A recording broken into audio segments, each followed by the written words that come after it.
Have you ever heard that old riddle about whether you would rather have $1 million given you today or a penny today and then have that penny doubled every day for a month? So a penny today, two pennies tomorrow, four pennies the day after for 30 days. The reason that it's a riddle is that the answer seems obvious, right? $1 million sounds amazing. But if you do the math, you take that penny and you let it double for 30 days, you actually end up with over $5 million. The point is, small actions, when repeated consistently, add up in ways that aren't obvious at first. And yet, when it comes to marketing, a lot of us who know better are guilty of doing the exact opposite. We wake up one day, look at the calendar and realize, I gotta get going. And we spring into action. We flood Instagram with posts and stories. We send, 2 emails in a week after being silent for 6 months, maybe even sitting down and writing a few blog posts. But that kind of all or nothing strategy is rooted in the fantasy that this time will strike gold, that this email, this post, this discount, this is going to be the lottery ticket that turns everything around overnight. But just like the lottery, that kind of panic-fueled reactive marketing rarely leads anywhere, at least not as fast as we want it to. It creates mountains of work and even bigger mountains of stress. But we don't really learn our lesson very often, right? As soon as the calendar does start to fill, we kind of breathe this sigh of relief and promptly go back to our marketing head in the sand hibernation until the next slow season hits and the cycle starts all over again. Today, I want to suggest a different approach. It's not flashy, it's not dramatic, and it's probably not going to create instant results. In fact, it works best when it feels kind of boring. But if you're ready to step off the feast or famine roller coaster and into something more predictable, more sustainable, and honestly, more effective, then this is the episode for you.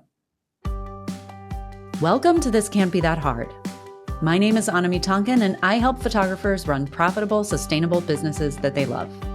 Each week on the podcast, I cover simple, actionable strategies and systems that photographers at every level of experience can use to earn more money in a more sustainable way. Running a photography business doesn't have to be that hard. You can do it, and I can show you how. Shortly after my divorce, I sat down with a financial advisor for the first time. And I was nervous, but in no way prepared for the direness of his predictions about my long-term financial viability. They were unsettling, to say the least. So he ran those Monte Carlo projections that are based on how much money I'm making, how much money I'm spending, all that sort of stuff. And he told me that if I kept going the way that I was, I wouldn't be able to retire until I was 80, and that I would likely die, shortly thereafter with zero net worth, which, as you can imagine, single mom, et cetera, scared me half to death.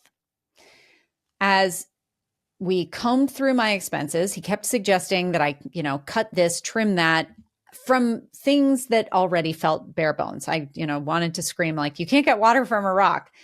And then at the end of that conversation, he said, all right, now it's time to talk about saving for retirement. And if I hadn't laughed, I'm pretty sure I would have cried. The whole concept felt absurd. He was suggesting that, I pick a number, even a small number, and set it to automatically draft each month. But the idea of voluntarily shaving money off of this very small pile every month felt impossible. But he was pretty insistent. He said, even if it's just $10 a month, I want you to start now, because what you're doing isn't just saving money, you're also building a habit. And habits, like money, do tend to compound over time. So given that he had done a pretty good job scaring the pants off of me, I took his advice. I made those contributions a non-negotiable part of my budget, even when it meant sacrificing other things. And honestly, that decision changed the way that I think about long-term growth, not just in finances, but in all kinds of areas of life. And the truth is, it applies to marketing as well. So let's take a look at how this plays out in our business. You might feel like you are putting in a lot of effort with very little return. You show up on social, you email your list, you improve your client experience, all the different things. But results from marketing rarely show up the moment that you hit post or send, right? It's one of those where you plant the seeds now and you get to pick the fruit later. Just like with your retirement account, the real magic is in the compounding. One blog post won't change your life, but 50, it starts to build traffic and trust. One great client experience might earn you a kind testimonial or even a referral, but 10 great experiences really creates that referral pipeline. These things tend to snowball, but they can't snowball if you try something, feel like it didn't work, and walk away. You have to stay in the game. You have to keep feeding the effort. In the financial world, when the market dips, investors are told, don't panic, don't pull your money out, right? Don't look at the stock market. You need to stay the course. And the same goes for your marketing. If your inquiries are slow, it's tempting to do something drastic, lower your prices, offer some big flash sale, or overhaul your entire strategy. But unless you have a really good reason to believe that one of those things is the ultimate answer, what happens is those efforts come across as desperate, and desperation repels clients. Those short-term fixes, as well-intentioned as they may be, can actually hurt your brand in the long term.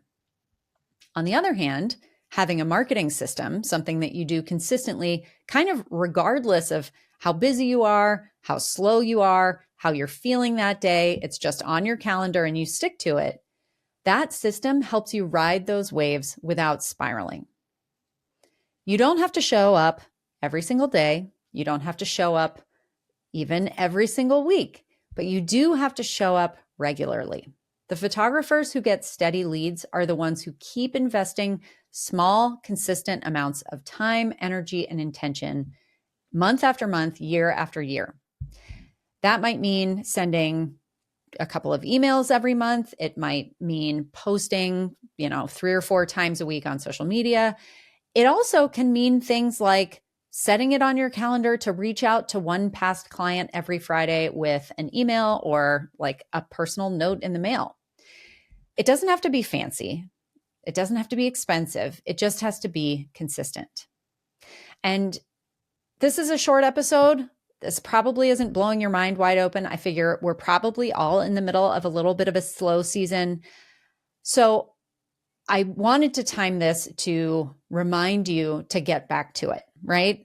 And to kind of drive that point home, I wanted to finish the story several years later after that meeting with my financial advisor. That same retirement account that I started back in 2018 with those laughably small monthly contributions. I got started with that. And then every time that my income increased, every time that I felt, like, oh, I have a little bit of a windfall, I would shovel some extra money in there. It had become a habit. And now, less than 10 years later, I am on track to retire comfortably at 60, not 80, but 60. And to actually have some money left over that I can pass on to my children in the future.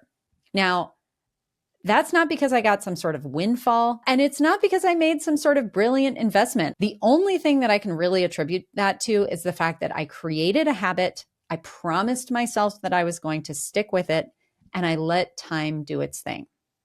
Marketing works the same way. You may not feel the impact right this minute. You might not feel it next week or even next month.